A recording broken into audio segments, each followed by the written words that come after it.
Primeiro, acreditar que você procrastina, ter uma meta mais realista e dividir essa meta em tarefas menorzinhas. Seria o segredo para a gente tentar conseguir um pouco mais atingir os nossos objetivos. Esse planejamento a gente tem que organizar ele um pouquinho mais numa linha não tão ampla, mas um pouquinho mais detalhada, né? Ou seja, eventualmente a hora que a gente pensar um pouquinho mais na tarefa e entender que ela é composta de 4, 5 ou 6 tarefas, subtarefas diferentes, né?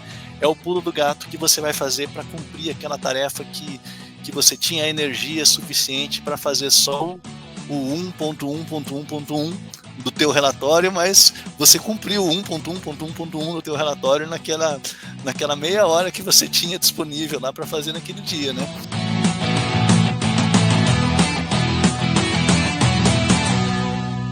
Olá! Seja muito bem-vindo ao RBcast, o podcast de gestão de tempo para você que não tem tempo. Se você lida com a procrastinação, tá deixando sempre as coisas para depois, se você tem dificuldade de manter o foco na sua tarefa presente, né, ou no momento presente, está sempre com a cabeça em algum outro lugar, distraído o tempo todo, nesse mundo sobrecarregado de informações, se você trabalha em regime híbrido ou remoto, tem a possibilidade, o privilégio de trabalhar de casa, mas não consegue se concentrar quando está trabalhando de casa, ou não rende tão bem quanto na empresa, ou se você até trabalha na empresa, trabalha em regime presencial, mas quer fazer um melhor uso, uma melhor gestão do seu tempo para aproveitar não apenas a sua vida profissional, mas também a sua vida pessoal, você está no lugar certo. O RBcast é o podcast de gestão de tempo para você que não tem tempo.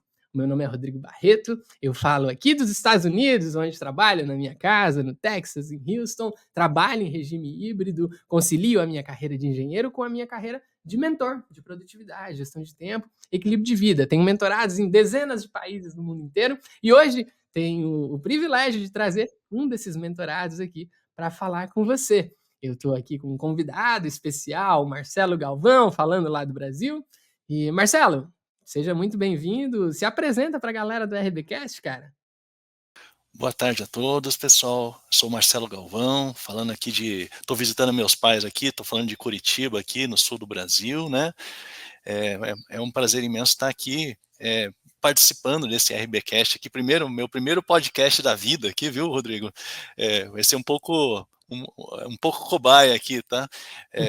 Mas é um prazer imenso aqui estar atendendo essa demanda aqui, né? Esse convite. E espero ter uma conversa bem agradável aqui com todo mundo, né? Com o Rodrigo aqui, né?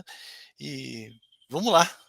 Acho que essa é a Passar um ideia aí, pouco tá? da sua experiência, né. Marcelo, você quando começou a fazer a mentoria, você já é um profissional experiente, você já tem um nível sênior de liderança dentro da corporação, da empresa onde você trabalha, é casado, tem aí os seus hobbies, né. Fala um pouco mais, cara, sobre como é o Marcelo, né. Quem é o Marcelo profissional e o Marcelo pessoa? Ah, beleza. Não, eu sou Marcelo, sou casado, né? Não tenho filhos, né? Trabalho na Petrobras, né? Trabalho em regime híbrido, né?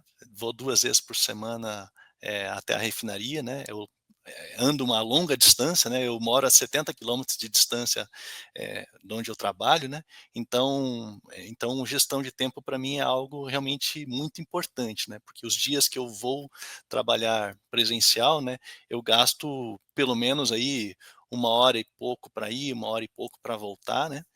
Então, assim, para eu ter toda a atenção que eu preciso ter aí com a Lidiane, minha esposa, né, com as demais atividades, né, eu sou alguém que quero muito bem a minha família aqui, né, tenho bastante atividades extras, né, faço bastante coisa fora da minha atividade de trabalho, né, gosto muito de pedalar, gosto muito de viajar, eh, aproveito o meu final de semana, né, então é numa linha que gestão de tempo para mim é fundamental. E como o Rodrigo falou, né, eu sou já, digamos, já atuo um pouco com uma certa senioridade, né, já tenho aí mais de 20 anos que eu atuo como engenheiro na empresa, né, coordenando aí uma série de projetos importantes, né, e, e dentro do trabalho também, né, a gente tem que fazer as coisas acontecerem, né, e e dentro de uma expectativa que a gente não quer ficar frustrado, né. Algo que me motiva muito é a gente trabalhar com alegria, né. E eu acredito pessoalmente que a gestão de tempo tem muito a ver com isso, né, é propiciar que a gente faça daqueles momentos que são, assim, eventualmente chatos, né, a gente transforma esses momentos em momentos alegres, a gente possa, conviver em paz com eles, né, e É. desenvolver essas atividades. É um pouco isso o que eu É, penso. é isso, muito bem, Marcelo. E a gente já vai falar um pouco sobre essa questão dos momentos de alegria frente a, eventualmente, tarefas que não parecem ou não são necessariamente tão prazerosas, seja no trabalho ou até na vida pessoal. Mas eu queria pegar um ponto que você falou aí, que é o commute, né? O tempo Hum, de ida para o trabalho. Muita gente que está aqui escutando a gente provavelmente está no trânsito agora, provavelmente está indo ou voltando do trabalho, provavelmente está justamente nessa circunstância. Tá ali tentando encontrar uma janela de produtividade em um tempo que seja considerado, ou que é socialmente considerado improdutivo, que é o tempo de dirigir, né? Tem um elemento nessa coisa de dirigir e fazer uma outra coisa, que é a coisa de multitarefas, né? De você fazer duas coisas ao mesmo tempo. Você está dirigindo sim, e você está nos ouvindo aqui, você está prestando atenção no que a gente está falando. Então, a sua atenção ela está dividida e você só está conseguindo fazer isso com um certo nível de precisão, porque você já masterizou, provavelmente, a tarefa de dirigir. Eu costumo dizer que a regra das 10.000 horas, né, aquela regra lá consagrada pelo Malcolm Gladwell, não é dele, né, mas ele que popularizou, uhum, essa regra, cara, que está lá no livro Outliers, ela das 10.000 horas, né, quando você cruza a linha das 10.000 horas, você masterizou uma tarefa, né? Você precisa fazer algo por 10.000 horas para você se considerar excelente naquela tarefa. Então, por exemplo, Marcelo, você é sênior na sua atividade como engenheiro dentro da Petrobras porque você já fez isso por mais de 10.000 horas. Você, muito mais do que 10.000 horas, né? Mais de 20 anos, cara, sei lá, já tem talvez mais 50.000 horas, 100.000 horas. Então, você já masterizou essa tarefa. Você que está dirigindo, provavelmente você já dirigiu mais de 10.000 horas, ou já chegou num nível de masterizar essa tarefa. E aí é isso que te permite fazer uma segunda tarefa em paralelo. Só que eu queria dar um zoom nesse assunto, porque isso está acontecendo com tudo o tempo inteiro. Você está com dificuldade de gerir seu tempo, você está com dificuldade de encontrar tempo, janelas, espaço de tempo nas 24 horas do seu dia. E aí o que você faz é sobrepor atividades, né? Enquanto você está lavando a louça, você tenta ouvir um podcast. Enquanto você está, sei lá, fazendo alguma coisa, você está lendo um livro. Enquanto você está na academia, você está escutando alguma coisa ou assistindo alguma coisa. Isso é um ímpeto que a gente tem de fazer mais coisas do que a gente consegue, né? E apesar de estar cientificamente, neurocientificamente comprovado que a multitarefa não funciona, existem esses pequenos espaços, esse 1% das coisas que a gente consegue fazer duas coisas ao mesmo tempo, né? Então tem um pouco a ver com essa coisa das 10.000 horas, de você já masterizar uma atividade. Isso também está num livro que, para mim, é um dos melhores livros que eu já li, que chama Rápido e Devagar, de Daniel Kahneman, onde ele uhum, fala que quando você faz uma tarefa através de um processo quase que inconsciente, como dirigir, você consegue fazer uma outra tarefa através de um processo consciente. É por isso que você está agora dirigindo e talvez você esteja conseguindo pensar no que eu estou falando nesse exato momento. Mas isso não significa que você consegue fazer isso em qualquer tarefa que você executa. Por exemplo, você não consegue, sei lá, atender uma reunião e responder um e-mail ao mesmo tempo. Porque isso é cognitivamente impossível. A sua atenção não consegue estar nos dois lugares ao mesmo tempo.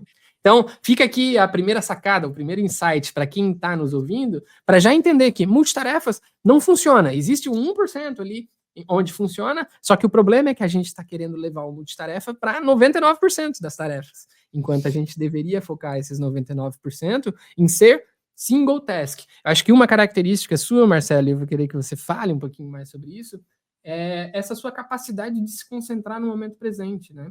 Eu admiro, de todas as conversas que a gente tem na mentoria, essa sua capacidade de escolher e saber, agora o meu foco está aqui, depois o meu foco vai estar ali, e talvez essa era uma habilidade que você já tinha até antes de entrar na mentoria de gestão de tempo, né? Como é que é isso para você, de estar presente, de estar focado, de se concentrar na tarefa que está na sua frente? É, eu sempre percebi, tá, Rodrigo, e às vezes eu vou dizer que até o contrário, né, às vezes eu achava que que eu estava fazendo o errado, né, e hoje tô achando que eu estou fazendo talvez esteja o mais certo, né. Mas às vezes era muito comum, né, no passado, né, hoje em dia todo mundo tem o seu notebook, né, então hoje em dia todo mundo na empresa tem um notebook, mas no passado não era assim, né, você ia para uma reunião presencial, na época, né, era um ou outro que tinha o notebook no trabalho, né.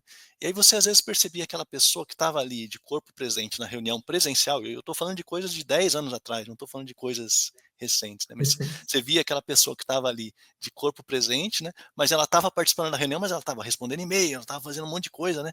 E às vezes eu olhava aquilo ali e eu achava: "Nossa, essa pessoa aí ela faz um monte de coisa, né, e participa da reunião e participa aqui, e eu não consigo, né, e eu só fico prestando atenção na reunião aqui, né.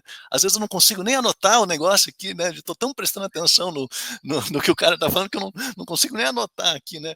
Mas, a vantagem é que às vezes de prestar atenção, né, eu acabava fazendo a ata da reunião mesmo sem ter anotado, né, mas de prestar atenção, né, naquilo que foi, né. E hoje eu analiso isso com uma certa criticidade, né, eu vejo que, evoluiu evoluiu muito isso, né, assim, hoje todo mundo tem o seu notebook, hoje todo mundo tem o seu celular, e você está num ambiente de uma reunião, ou numa reunião mesmo virtual no Teams, né, em que você não sabe se quem efetivamente está participando ali, né, daquela reunião ou não, né.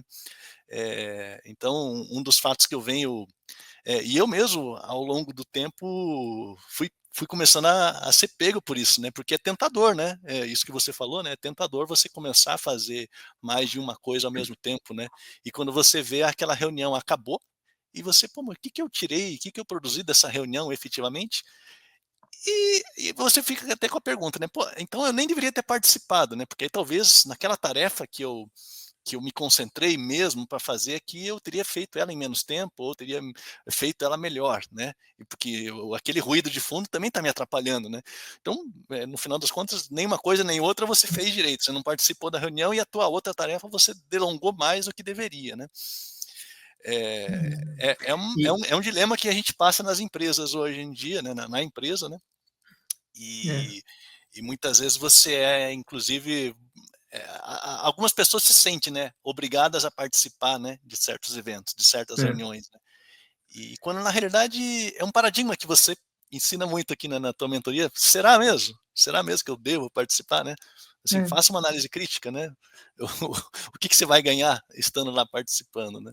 é. Então acho que E esse é o cara, ponto, né. esse ponto é muito importante, tá? Por quê? Porque, reuniões, né, no ambiente corporativo, é uma excelente forma de você se sentir, ocupado, de você estar ocupado, mas não necessariamente você produzir. Então, Uhum. Sim, receber e sim. aceitar convite de reunião é uma excelente forma de você encher a sua agenda, de você sentir que você está produzindo, que você está trabalhando, que você está fazendo alguma coisa, mas na verdade você está evitando alguma outra coisa, ou você está tornando o processo de executar uma outra tarefa mais difícil ainda. Que você vai precisar Exatamente. estar lá de corpo naquela reunião, mas a sua mente vai ter que estar em outro lugar. E cara, isso só acontece. Vamos dar um zoom aqui, vamos dar um duplo clique aqui, porque esse ponto é bem importante. Isso só acontece porque você evitou uma conversa difícil. Isso só acontece porque você teve dificuldade de dizer não para aquela reunião. Se você tiver a sabedoria de, no momento que você recebe um convite de reunião, julgar com o que for pertinente, com o que for necessário, se aquela reunião é ou não para você, e você tiver a coragem, talvez, de encarar aquela conversa e dizer não para a pessoa, ou até questionar, né? Qual é a minha relevância? Qual é a minha importância? Qual é o meu papel dentro dessa reunião? Por que, que eu preciso estar presente? Eu realmente preciso estar presente? Cara, se você tiver só a, a inteligência de se perguntar se aquela reunião é realmente necessária, talvez você já vai ganhar aqui muito mais do que você imagina que você pode ganhar.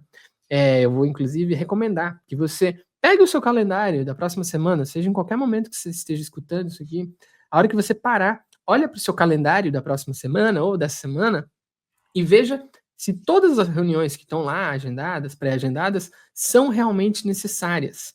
E uma das coisas que eu ensino dentro de mentoria é você colocar a perspectiva, né? Então, liste essas reuniões, sei lá, tem 10 reuniões no seu calendário da semana. Liste essas reuniões em uma escala de prioridades. Cara, provavelmente as duas últimas que tiverem, elas não são necessárias. E aqui já tem um 80-20, já tem um 20% que você consegue tirar e ganhar esse tempo de volta para você. Cara, isso vai liberar você, isso vai ser uma liberdade de tempo que você vai alcançar na prática. E talvez você esteja me escutando e esteja pensando: ah, mas isso é impossível. Na cultura da minha organização, a gente tem muita reunião e não aceitar uma reunião seria uma afronta ou algo do tipo. Cara, mas você tem todo o direito de não aceitar uma reunião, desde que você pare para pensar, pare para olhar se de fato aquela reunião é pertinente. Eu não estou dizendo para você aceitar uma reunião na qual você deveria de fato estar. Eu estou dizendo para você colocar perspectiva e encontrar aquela uma ou aquelas duas reuniões que você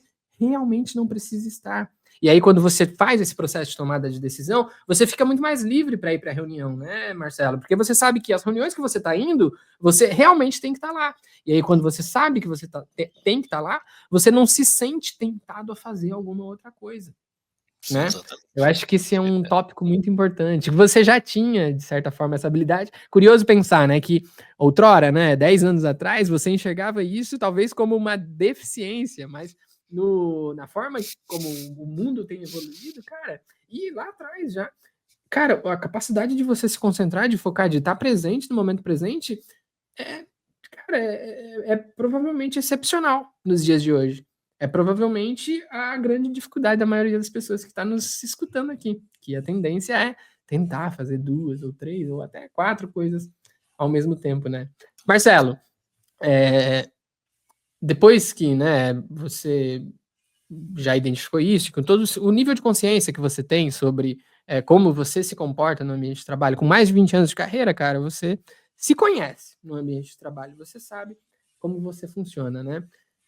Eu acho que a gente começou a trabalhar juntos há cerca de pouco mais de um ano, né, Marcelo? Acho que Um você já pouquinho está mais de no um ano, um segundo pouquinho mais de ciclo, um ano. Eu já terceiro te ciclo de acompanhava mentoria. antes aí, desde o tempo que você não fazia gestão de tempo, você estava ainda Uhum, procurando um pouco o viés, né, mas uhum. eu te acompanho já tem um tempo aí. O que que te fez, Marcelo, Hum. buscar uma mentoria de gestão de tempo? O que que te fez olhar para a mentoria, para a vida produtiva, como algo que, cara, acredito que isso aqui é um elemento que vai me acrescentar. Tem muita gente, por que que eu tô te perguntando isso? Porque tem muita gente que olha ainda com ceticismo, e talvez a palavra mais certa seja ignorância, né. O problema é que ignorância, às vezes, as pessoas levam para um lado muito, pejorativo, né.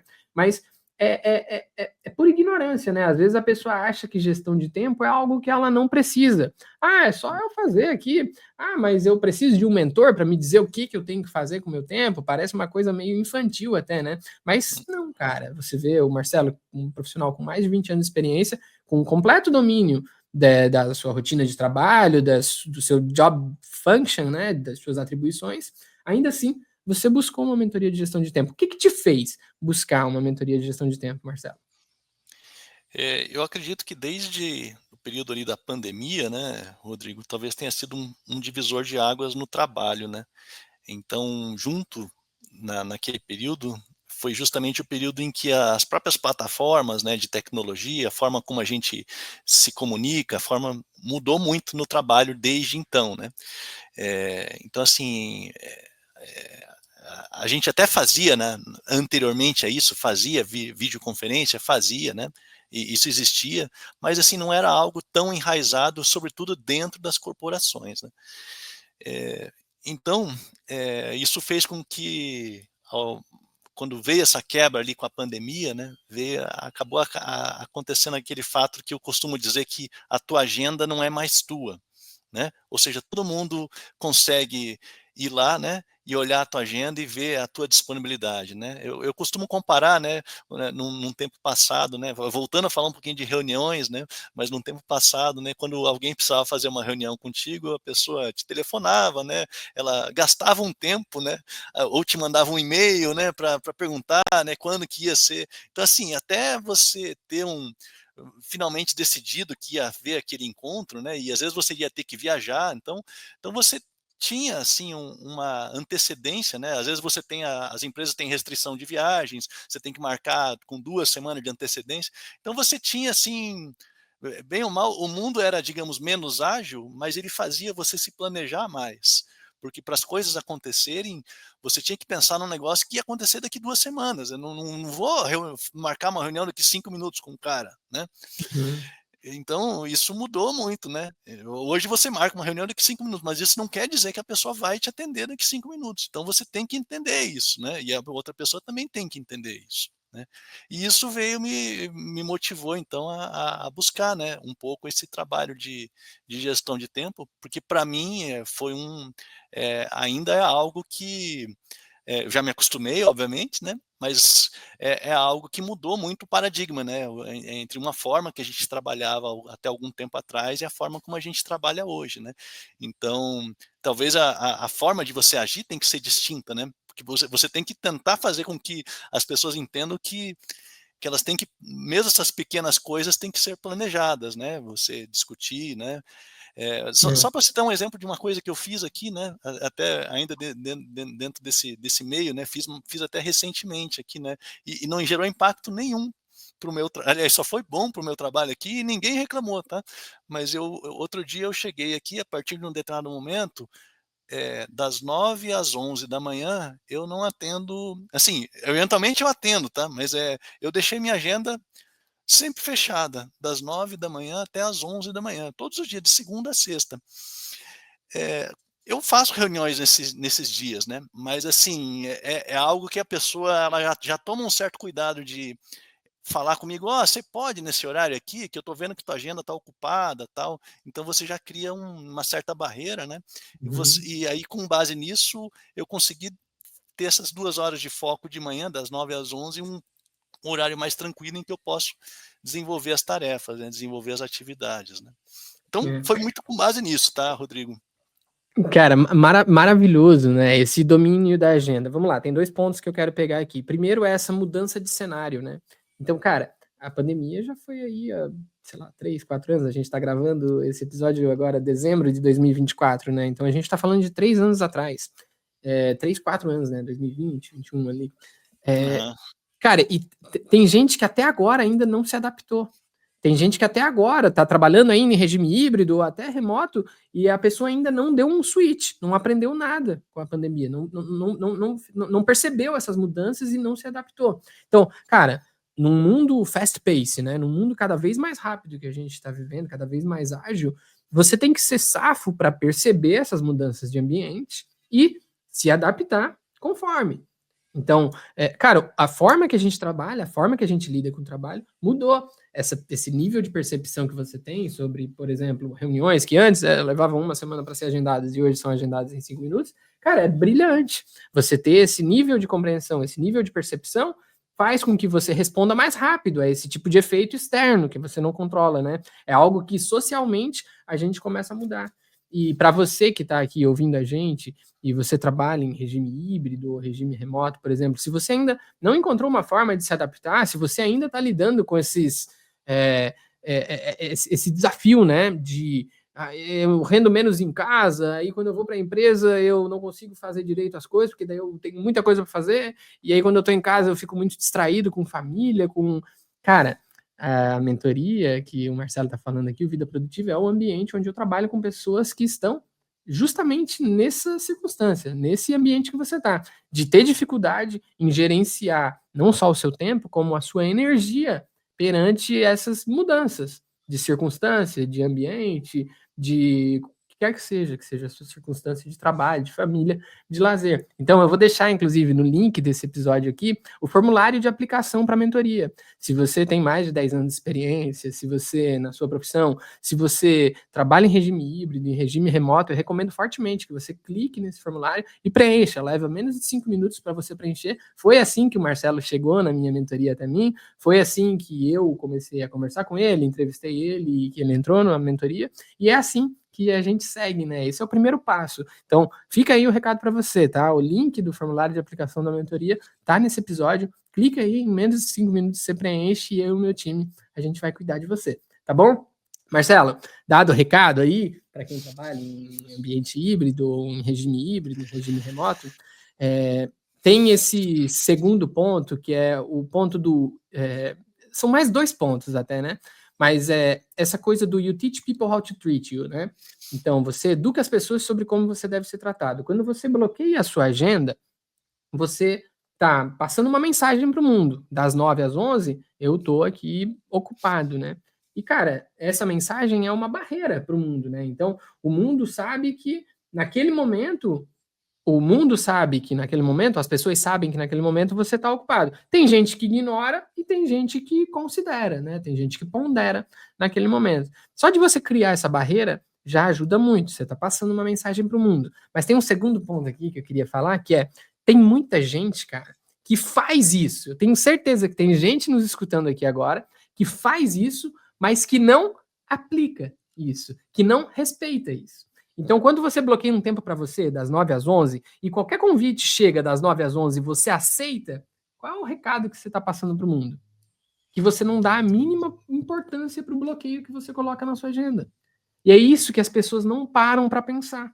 Quando você passa essa mensagem para o mundo, quando você educa o mundo de que você não dá a mínima importância para o tempo que você bloqueia na sua agenda, adivinha o que começa a acontecer?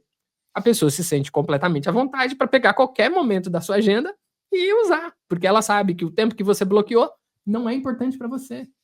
Então é esse cuidado que eu quero que você que está nos ouvindo aqui tome. Você sim pode ser flexível para recusar ou para aceitar, ou o que quer que seja, para ponderar, né? Para considerar um convite que chegue num momento que você bloqueou para você. Digamos que você gosta de ter o seu momento de almoço. Do meio-dia a 1 eu não vou responder nenhuma reunião. Cara, você é a principal pessoa que tem que priorizar isso. Você é a principal pessoa que tem que valorizar isso. Não quer dizer que você não vai abrir uma exceção, mas isso não pode ser a regra. O entrar nesse tempo não pode ser a regra. E para fechar, Marcelo, as pessoas costumam dizer, né, para fechar essa parte, né, as pessoas costumam dizer que elas respeitam o próprio tempo, né, que o tempo é a variável mais importante, que o tempo é algo intangível, que algo não sei o quê.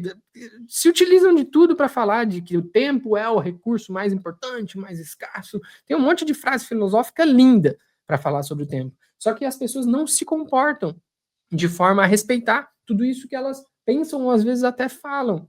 E, cara, para mim essa é a principal incongruência de tudo. Porque se alguém chegar para você e levar R$ 50 da sua carteira, R$ 100, ou entrar na sua conta bancária e tirar de lá R$ 1.000, roubar o seu dinheiro, você vai se sentir profundamente afetado. Aquilo vai te magoar, aquilo vai te ferir, aquilo vai te bagunçar. Agora, se alguém chega no meio da sua agenda e te pede 30 minutos ou 1 hora do seu dia, você dá de bom grado. Você entrega para a pessoa 30 minutos da sua vida, 1 hora da sua vida, ou às vezes 1 minutinho que se torna 1 hora, sem nem titubear, sem nem refletir, sem nem pensar. Então, será mesmo que você está tratando o seu tempo como você trataria o seu dinheiro? Será que você está realmente considerando ou tornando relevante ou respeitando o seu tempo como ele merece ser respeitado? Essa é a reflexão que eu quero deixar aqui para você. Aqui nos Estados Unidos tem uma frase muito famosa que é o time is money, né?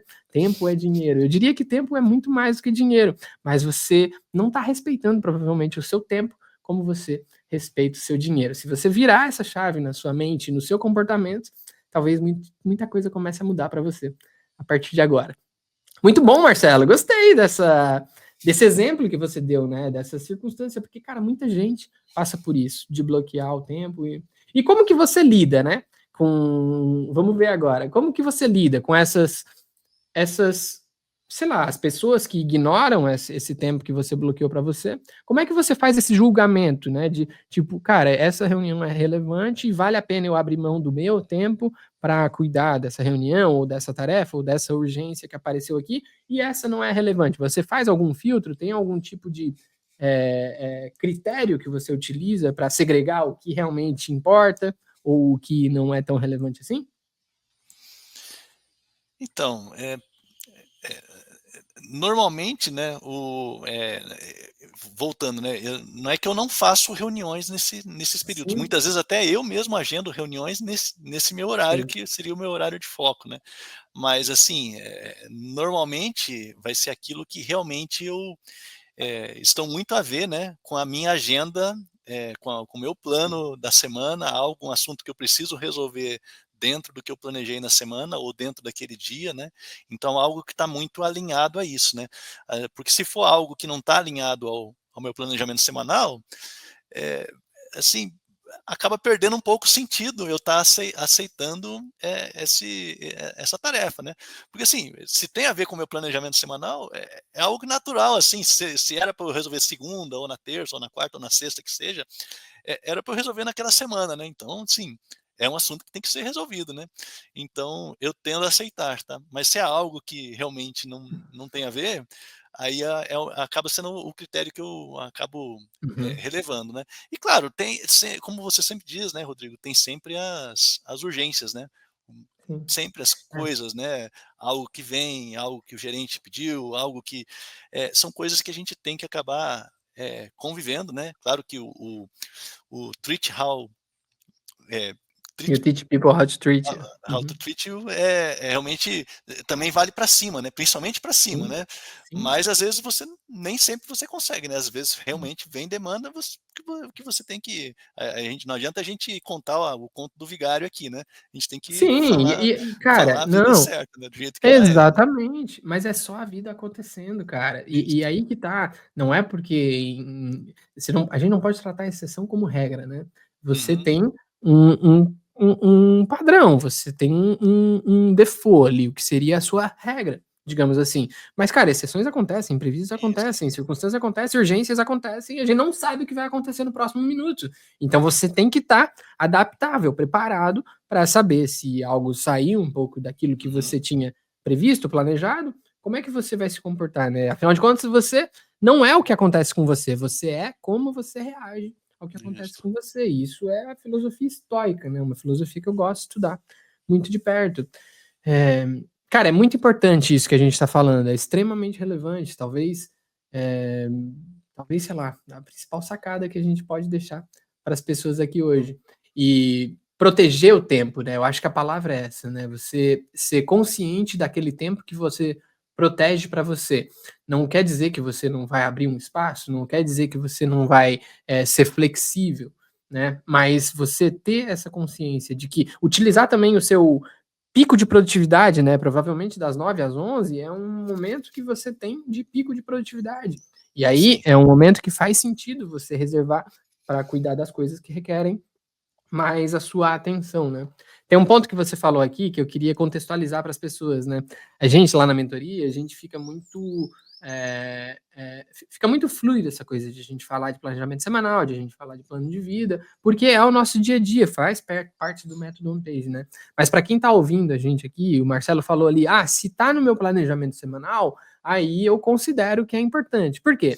Planejamento semanal é um plano que você coloca em uma página, que eu ensino você a fazer lá dentro da mentoria, você coloca em uma página.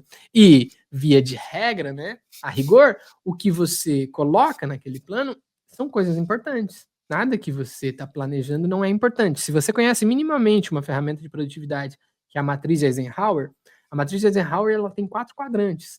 Lá ela trata de coisas urgentes e coisas importantes, tarefas, né, importantes e urgentes. E lá na matriz de Eisenhower, o primeiro quadrante diz que se uma tarefa é importante e urgente, você precisa fazer ela na hora. Agora, se uma tarefa é importante e não urgente, que é o segundo quadrante, para mim o quadrante mais importante, você deve planejar. E esse é um princípio que eu trago lá quando eu ensino em planejamento semanal.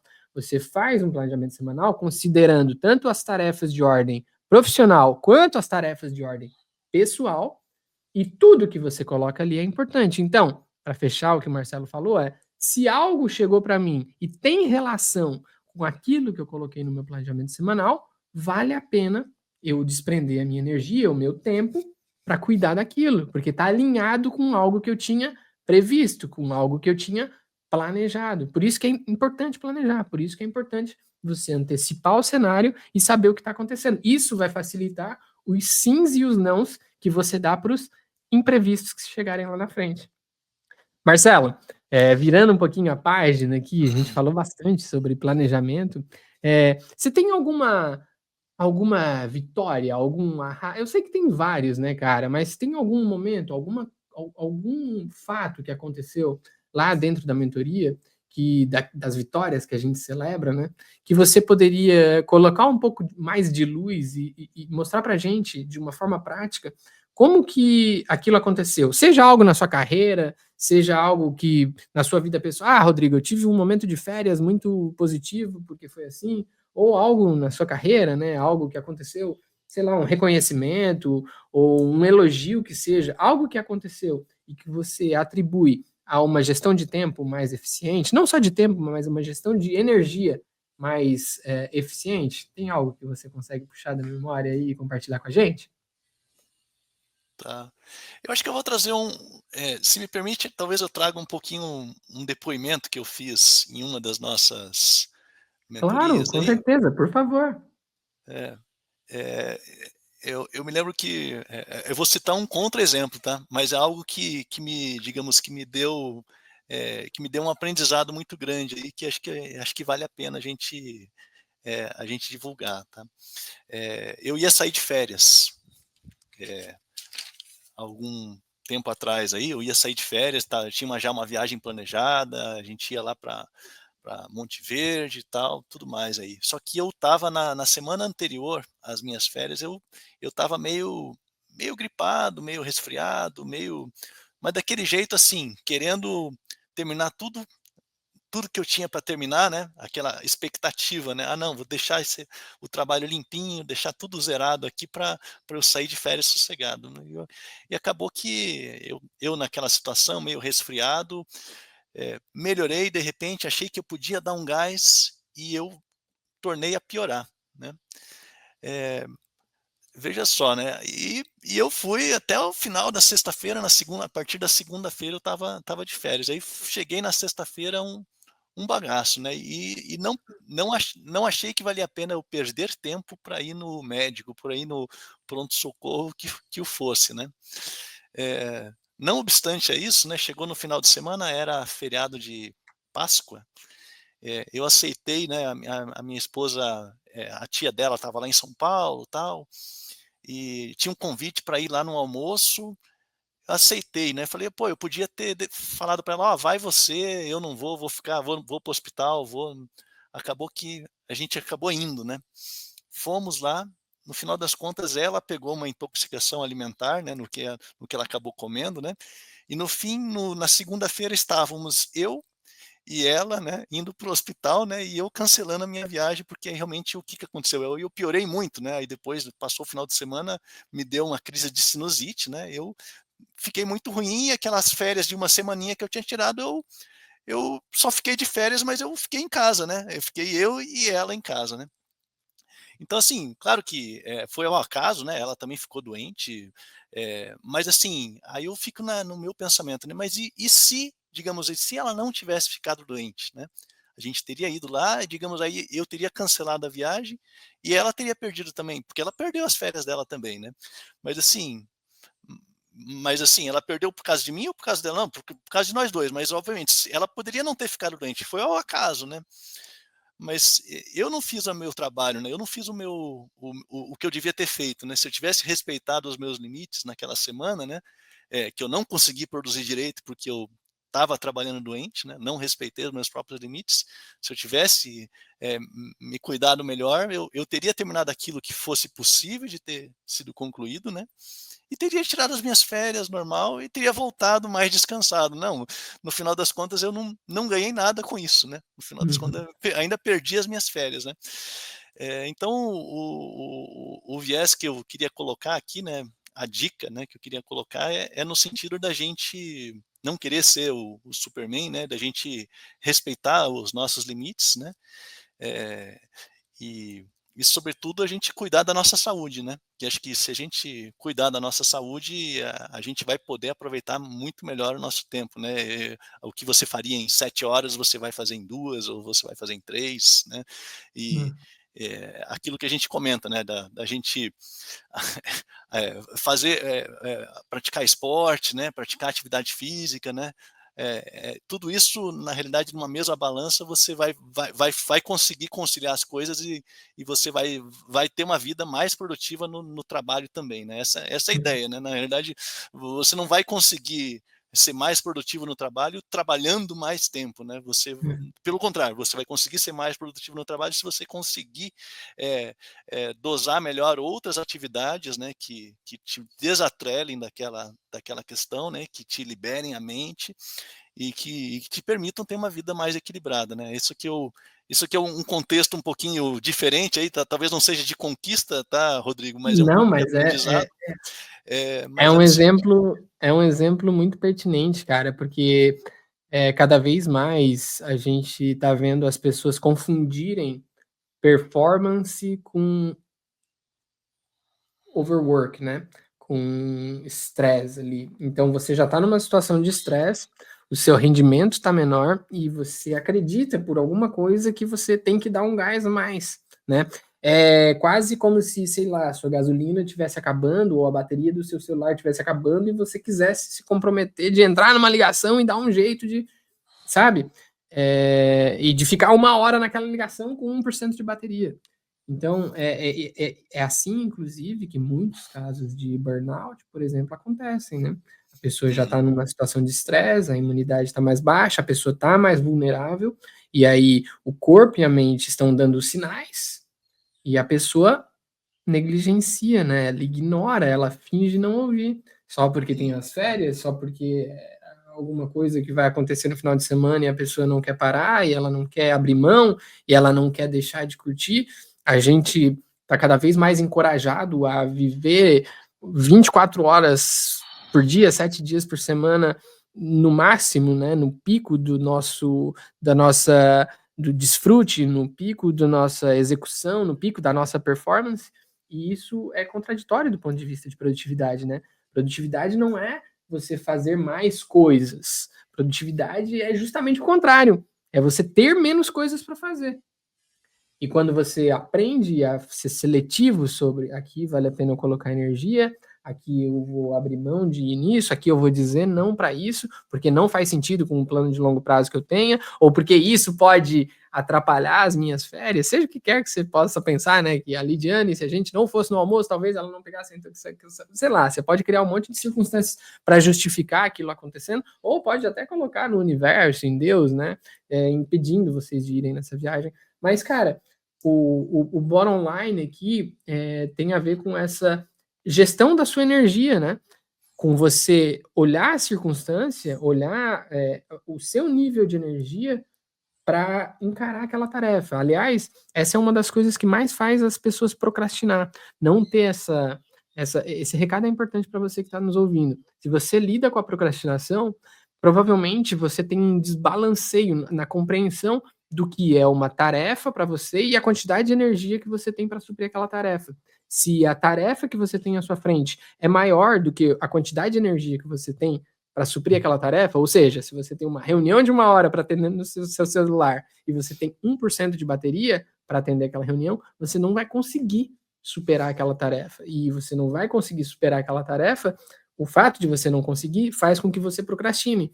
E aí você fica encontrando algumas outras pequenas tarefas que caibam naquele seu 1% de bateria. E aquela tarefa que precisa ser executada vai sendo postergada, vai sendo protelada, vai sendo procrastinada.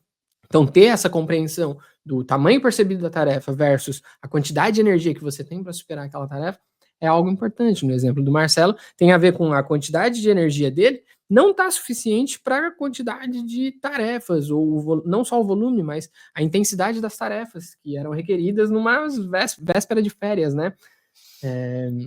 A gente está gravando isso aqui em dezembro, né? Tem muita gente prestes a sair de férias. Provavelmente isso vai para o ar só em janeiro e talvez já seja muito tarde para as pessoas ponderarem essa questão das férias. Mas se eu puder deixar um recado aqui para você, o que quer que venha pela frente aí no seu ano, no que estiver por vir, se você está longe das próximas férias, porque as suas férias acabaram de passar, considere isso nas próximas. Considere esse tipo de consciência, né? De ter esse tipo de consciência perante aquilo que está à sua frente. Não tente trabalhar mais do que você deveria ou do que você consegue, né? Respeite os limites do seu corpo, isso. respeite os limites da sua mente, porque é nessa direção que a produtividade evolui. Marcelo, você já está comigo há mais de 1 ano trabalhando e a gente segue contando aí ciclos de mentoria, cara. Uhum. O que te faz seguir lá dentro da mentoria, né? Por que você vê valor, onde você vê valor de fato dentro da mentoria, dentro dos encontros que a gente tem, né? Para quem está nos ouvindo e não sabe exatamente, a gente tem encontros quinzenais lá dentro da mentoria, onde as pessoas trazem dúvidas ou circunstâncias da vida, do dia a dia, relacionadas à gestão de tempo, ou à produtividade no trabalho, ou algum desafio do trabalho híbrido, remoto, ou alguma coisa que esteja acontecendo, às vezes uma big decision da carreira. As pessoas que estão lá dentro da mentoria, como o Marcelo, trazem essas dúvidas para a mesa, trazem para mim, e eu utilizo da minha experiência para aconselhar, para mentorar, para guiar a pessoa perante aquele desafio, aquela circunstância. O que te faz seguir dentro da mentoria, Marcelo? Pode compartilhar com a gente? Sim, claro. Bom, eu acredito que justamente a abertura aí, né, Rodrigo, para a gente poder discutir, né, qualquer assunto, né, eu acho que assim, eu acho que é muito válido, né, a abertura que você nos dá aqui, né, para a gente trazer os nossos desafios, ou mesmo as nossas vitórias, né, seja quais são os desafios, quais são as vitórias, né, acredito que essa abertura é o que nos motiva, né, a participar, tá, porque isso propicia aí um debate, né, um debate muito saudável ali entre todo mundo, né? Eh, e você vê assim, todo mundo consegue contribuir, inclusive um com o outro ali, né? A gente tem uma abertura que propicia isso, né? Você eventualmente traz questões, né, do que você já viveu, né? Já vivenciou e pode orientar a pessoa. Eventualmente o outro pode trazer à tona também alguma questão, né? Então acaba sendo um debate nesse sentido. Isso assim, eu aprecio muito, né?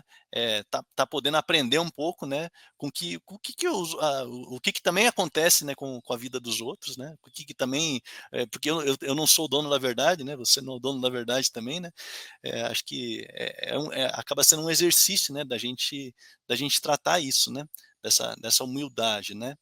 Total. Esse é um dos pontos, né. Outro ponto que me traz à tona, assim, é o sentido de você buscar algumas inovações, né, no sentido de sempre estar trazendo, alguns autores distintos, né, eventualmente você traz alguém para fazer, né, alguma, eh, alguma palestra, alguma divulgação, né.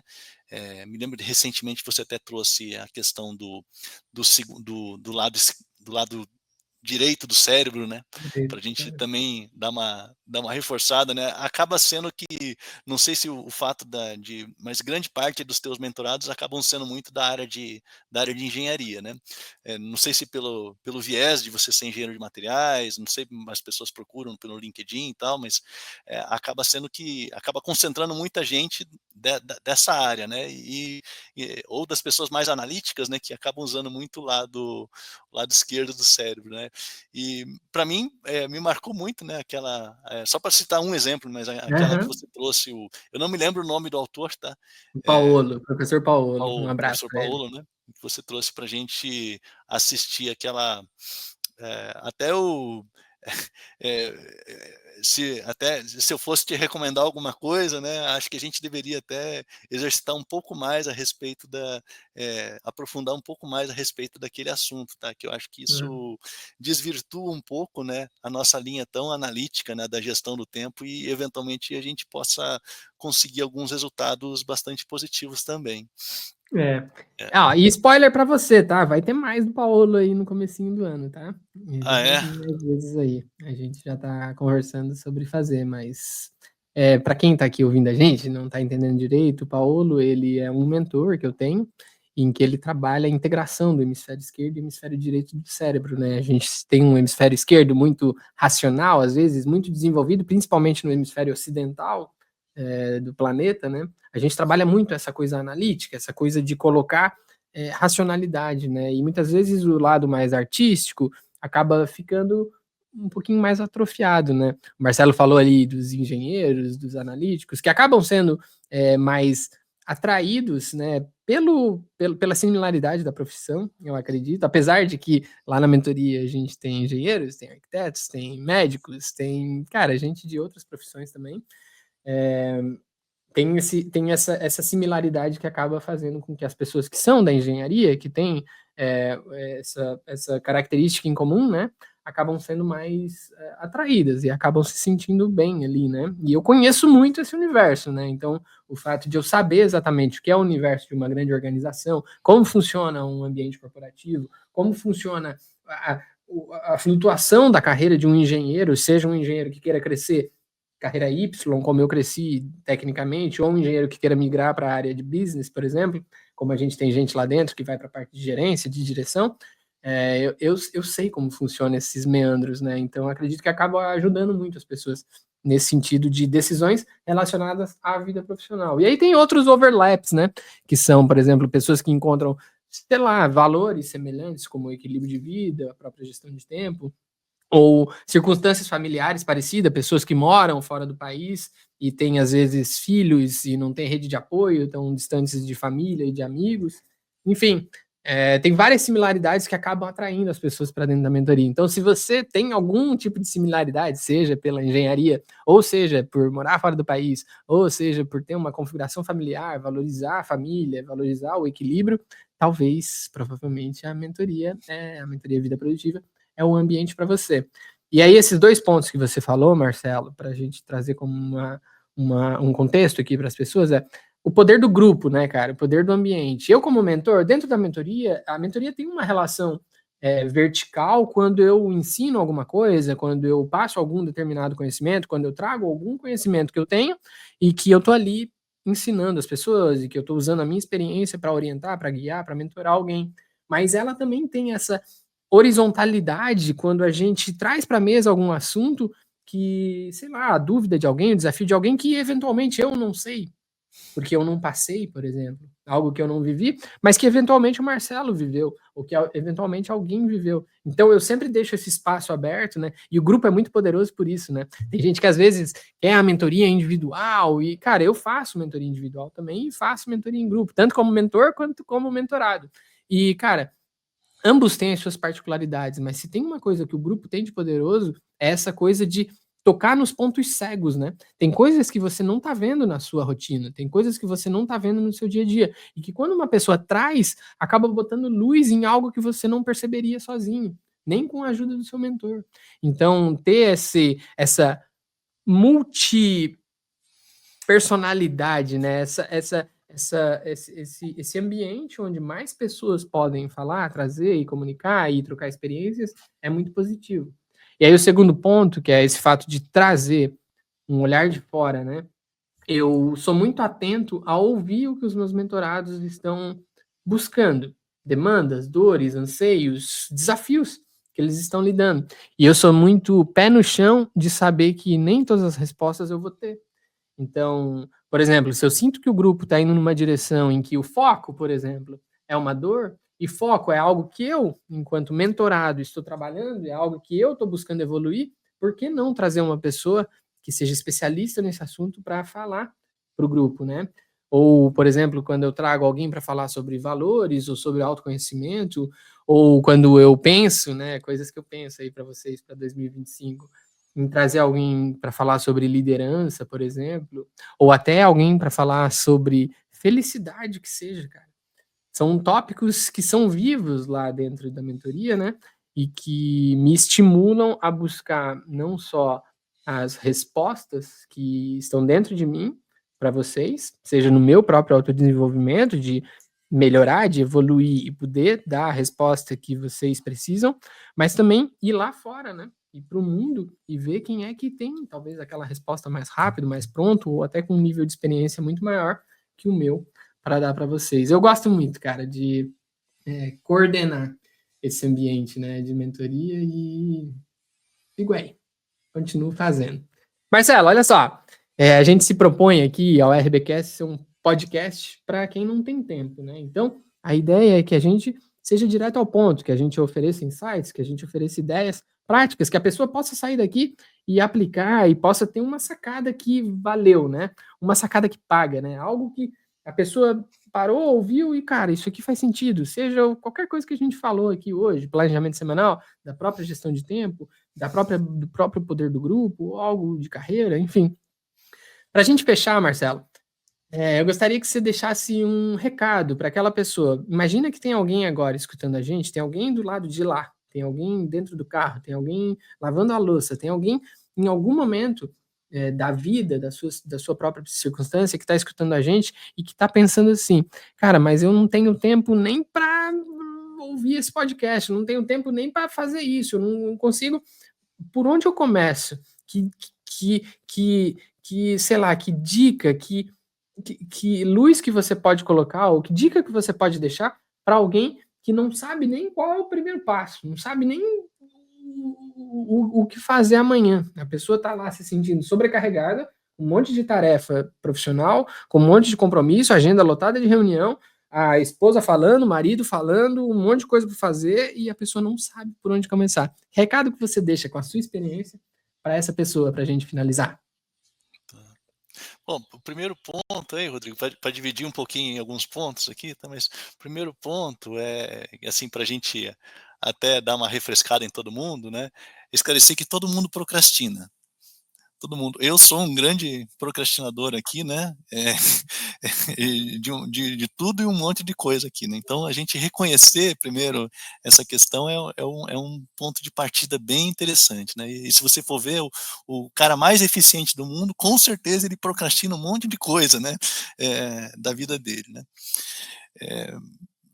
Esse acho que é o primeiro ponto que acho que já dá uma refrescada, a gente entender um pouco, todos somos pecadores aqui, né. Tira um pouco do peso, né. E Tira cara, um pouco assim, do ó, peso isso que o aqui, né. Marcelo tá falando é dado comprovado de pesquisa, todo mundo procrastina em algum nível. Tem uma parcela da população que procrastina em nível crônico, né. E aí, se eu não me engano, são 30% das pessoas procrastinam em nível crônico. E aí, nesses casos, requer às vezes uma intervenção um pouco mais profunda, né, porque às vezes é uma questão de direcionamento, às vezes é uma questão psicológica, às vezes é uma trava que a pessoa tem ali. Mas em algum nível, eu procrastino, Marcelo procrastina, você que está ouvindo a gente procrastina, então todo mundo procrastina, cara, faz parte, é um desafio nos dias de hoje e você faz, não tem nada de errado com você. Isso. O segundo ponto, né, é que acho que todo mundo é otimista, né, às vezes eu sou otimista, né, todo mundo o brasileiro é muito otimista, né, acha que vai dar tempo, acha que vai, né, então assim, eh, e a gente ser um pouquinho mais pessimista com as coisas, eh vai nos dar um certo conforto, né, Um porque pouquinho se mais realista, né? um Um pouquinho mais pouquinho mais realista, realista. exatamente. A gente ser um pouquinho mais realista, né, sobre a nossa capacidade, né. Por que não, né, em vez de eu planejar, a mais, né, e já que eu falei de planejamento, já vou falar de planejamento, mas, ser um pouquinho mais realista, vamos à medida que eu conseguir, estar executando, aí você pode ir se esforçando mais, né, mas acho que o segundo ponto, acho que eu diria isso, ser um pouco mais realista mesmo, até um pouco mais pessimista na tua ideia, né. Não estou dizendo que não é para se desafiar, tá, desafiar é algo que a gente deve sempre tá fazendo, né, tá buscando, né, mas esse desafio tem que ser, né, uma meta tem que ser atingível, né. Então, essa é a questão, né, eu acho que é o segundo ponto, né. E acho que aí já tô caminhando pra uma linha de planejamento, né, Rodrigo, a hora que eu falo isso, né, eu estabeleci a meta, né, e caminhar, esse planejamento a gente tem que organizar ele um pouquinho mais numa linha, assim, não tão ampla, mas um pouquinho mais detalhada, né. Ou seja, eventualmente, se a hora que a gente pensar um pouquinho mais na tarefa e entender que ela é composta de 4 ou 5 ou 6 tarefas, subtarefas diferentes, né, é o pulo do gato que você vai fazer para cumprir aquela tarefa que você tinha energia suficiente para fazer só o 1.1.1.1 do teu relatório, mas você cumpriu o 1.1.1.1 do teu relatório naquela meia hora que você tinha disponível lá para fazer naquele dia, né. E no outro dia você vai cumprir o 1.1.2.2, né, e assim vai, né. Eu diria assim que, a ideia da gente entender o nosso planejamento como micro tarefas nos facilita bastante para a gente, sobretudo nesse mundo da agenda aí que eu falei que é difícil, né, se a gente conseguir um pouco dividir isso, né, acho que essa é uma das ideias, né. E tem outras, algumas outras questões que a gente poderia citar aqui, né, digamos, aí a gente já caminharia para a linha lá do Pomodoro, né, Rodrigo, É. aí a gente não vai entrar aqui no mérito, senão a gente vai vai fazer uma aula só para dizer o que é o Pomodoro lá, né, É. eu diria assim, para fazer um petit, um aperitivozinho, eu diria essas 3 coisas aí, tá, Rodrigo? Sim. Então, assim, primeiro, acreditar que você procrastina, ter uma meta mais realista e dividir essa meta em tarefas menorzinhas. Seria o segredo para a gente tentar conseguir um pouco mais, atingir os nossos objetivos. Bom demais, cara, bom demais. Colocou aí num work frame, né? Então tá de presente aí para você. Um presente do Marcelo para você, com a experiência que ele tem adquirido aí dentro da mentoria, enfim, né? Em tudo que ele tem visto e vivido. Marcelo, quero te agradecer, cara, pela participação aqui. Foi um prazer imenso ouvir, né? A gente tá lá sempre muito perto dentro da mentoria. E eu escuto muito dos seus desafios, das suas vitórias, mas obrigado por trazer aqui, compartilhar um pouquinho mais com as pessoas que estão aqui nos acompanhando e que talvez estejam sentindo que estão prontas para dar um passo como você deu e que talvez ainda não estejam tão seguras, tá? Então, obrigado de coração e a gente se vê nas próximas vezes. Você que está aqui assistindo, escutou esse episódio, se fez sentido para você, pega o link e compartilha com uma pessoa para qual seja um colega de trabalho, um familiar, um amigo, alguém que possa tirar o mesmo valor que você tirou do que a gente compartilhou aqui. Talvez a sacada que fez sentido para você pode fazer sentido para alguém também. Por que não a gente levar essa mensagem, espalhar essa mensagem e fazer do mundo um lugar mais rico de conhecimento, mais rico de sabedoria? Pode ser? Conto com você. Esse foi o episódio número 4 do RBcast, o podcast de gestão de tempo para você que não tem tempo. Valeu! Fui!